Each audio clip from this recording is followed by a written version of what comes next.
Well, dear ones, there's probably no more common question when it comes to the scriptures than the question of why. Whenever we read the scriptures, we're always trying to figure out this why. Why does God do what he does at certain times? Why does Christ say what he says? Why doesn't God do what we would expect him to do? Why do people act the way that they do? This is not a modern question. Even the ancient fathers asked this question all the time. St. John Chrysostom's commentaries are largely an answer to the question of why throughout the Gospels. Why did things work out the way that they did? And typically, the fathers of the church can find some sort of good and sufficient and maybe we should say satisfying answer to the question of why. And for good reason, because if we couldn't answer the question of why, if we can't figure out why things were said and why things were done the way they were, it probably wouldn't be in the scriptures in the first place. The reason things were written out was because they had purpose. There was meaning behind it. You look at today's gospel, and the Lord's seemingly very harsh and insulting words towards the Canaanite woman would beg the question of why. Why did he speak in this way? I remember being asked this when I was at Gonzaga, a supposedly Jesuit Catholic university, but the religious studies department was probably the most heretical of all the departments. And so the professor asked exactly this question: why did Christ respond this way? And the answers that came from the students were really disheartening. Maybe he was just tired and irritated in that moment. Maybe he just wasn't in a good mood at that point. Maybe he was tired of being requested of things. And professor, of course, there are no wrong answers. And I thought, no, all those are wrong answers. Every single one of those. All there were wrong answers. Why did Christ act this way? Because he knew how this woman would respond. And he knew that this was a way to reveal the woman's great humility. Christ used the Canaanite woman's humility as an example, not just to his disciples, but through the scriptures to all of us. For 2,000 years, it served as a great example of humility. You imagine that the woman, had she not been humble, would have missed out on this opportunity to shine forth as a great example to 2,000 years of Christians had she stopped and just focused on this question of why. Why in the world would he have said this to me? Why would he have just compared me to dogs? Unlike the scriptures where things are always put in for a reason that the fathers are able to kind of pull out, the way that God works in the world is not always so clear. We're often left baffled as to why he allows what he does, as to why he works the way that he does. And we end up becoming baffled ourselves and confused, wondering why. Why has God allowed this? Why has God done this in my life? Why didn't God do it in a better way? As if we know better. I would challenge you, however, that the premise of this very question is broken. And what is the premise? The premise of the question is that we ourselves would be better off if we could answer the question of why. If we understood, somehow we would necessarily be better off. If we always understood the great mystery of God, why he does things the way he does them. This is the God that the world seeks out. And dare I say, it's not exactly a humble approach. The world seeks out a God that can be completely understood, not a God shrouded in mystery, which the Orthodox Church upholds as a beautiful thing. We love a God that's shrouded in mystery, but who chooses to reveal himself in the ways that he sees best fit. Do we really want a God that we fully understand? This is the question I think we need to think about. And it's the question that really demands a much fuller examination that I'm going to be able to give in just this homily. But I wanted to distill down just a few ideas of why I believe that we don't really want a God that we can fully understand. We don't want a God who's not shrouded in mystery, who doesn't exist within mystery. What would happen if we had a God we fully understood at all times? Well, firstly, we would have to understand everything at all times in the first place. And so if anything ever did occur that we did not understand, we'd fall into despair quite quickly. We would know that we had a God who was constantly telling us his reasons and showing us the full vision of everything, as if we could have the sight that God has, the understanding that God has. If we ever came across one thing that we didn't understand, we'd panic and we'd fall into despair. If we had a God who we fully understood in all that he does and says, we would end up deifying not God, but the human mind. We would have a mind that could grasp God fully, which would make the mind greater than God himself. We would be in danger of making idols of human understanding and the human mind, because the human mind would be able to consume God. And third, if we had a God who revealed all of his ways and all of his understanding, and we understood all that God does and says, we would never have an opportunity to grow in trust and faith in God. There would be no opportunity to live out and express faith if nothing is unknown.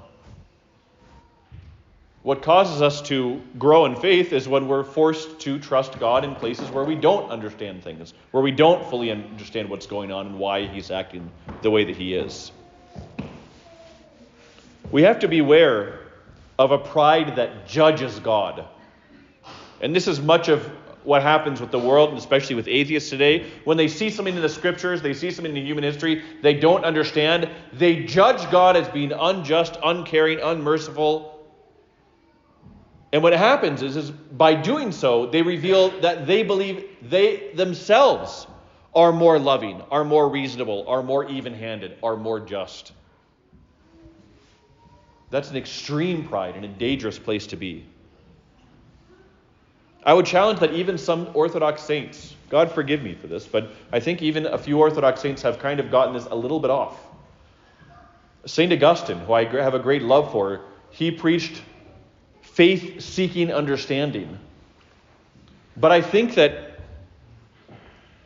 really what we have is not faith-seeking understanding. When we have true faith, we're okay with not understanding. We have faith-seeking love. Love is okay with not fully understanding. And when we have true love and when we truly seek humility in that love, God reveals himself in such a way that we become certain that God's love knows no bounds and that it itself is also a mystery, and we're okay with that mystery because we rest in it. St. Anthony the Great has a very famous story. I'm fairly sure I've told it before, probably years ago by now. But he wondered about the providence of God.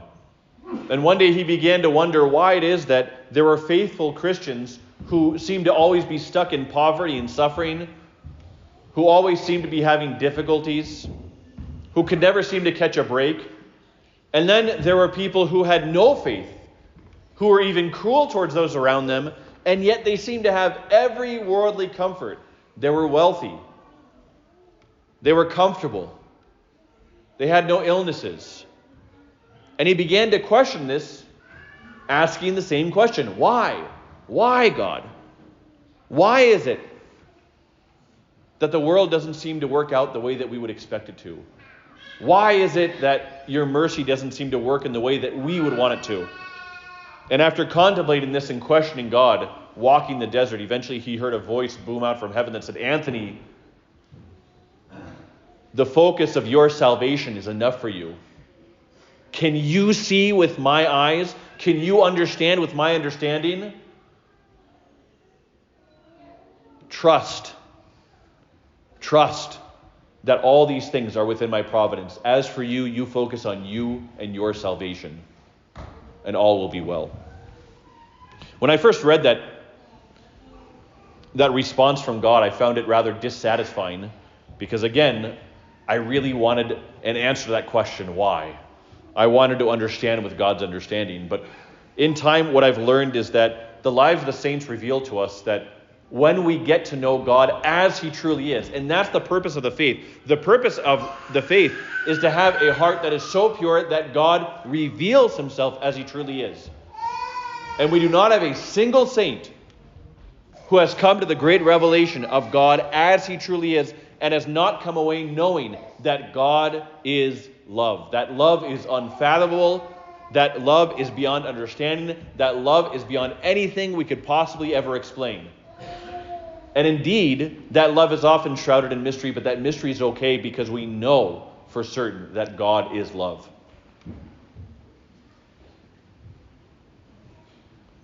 Much of our concerns with that question, why, will only be answered in the age to come. They won't be answered in this age. This age is for our struggle towards greater humility and love. In the age to come, much will be revealed. There's a famous story of St. Ephemia, an early martyr of the church, who appeared to the contemporary St. Paisios. When she appeared to St. Paisios, he was able to ask her a long series of questions. And before she left, St. Paisios asked the question, he said, in reading your life, in reading about your martyrdom, I see how utterly horrific your torments were, how much pain was inflicted upon you. How is it that you could endure all of that without renouncing Christ? And there are a couple different books that recount this story, but there's one in particular that I think gives the translation that I like the best. St. Ephemia's response in this translation was, had I known the glory that awaits us into the age to come, I would have asked God to let my torment go on forever. And that's a really baffling response, because if the torment goes on forever, how will you ever experience the joys of the age to come? But I think what she was saying there, which I found so moving, was that just the memory of her existence in the heavenly kingdom would be enough to allow her to sacrifice out of love for God in return for all eternity. Just the thought of heaven would keep her and endure her for all eternity in torment. This is the glory that God has awaiting for us. If the means to get us there are baffling to us, so be it. If we don't understand why God allows the things that he allows in our lives and doesn't do the things that we want him to do, so be it. God knows better than us, because he knows the end result. He knows what awaits us in the age to come. We have to trust in that and trust fully in the love of Christ for us. As I said, the age to come is one of understanding. This is the age of faith. So, dear ones, may we live out our faith fully and submit ourselves to our wonderfully mysterious Lord who loves us so much. Amen.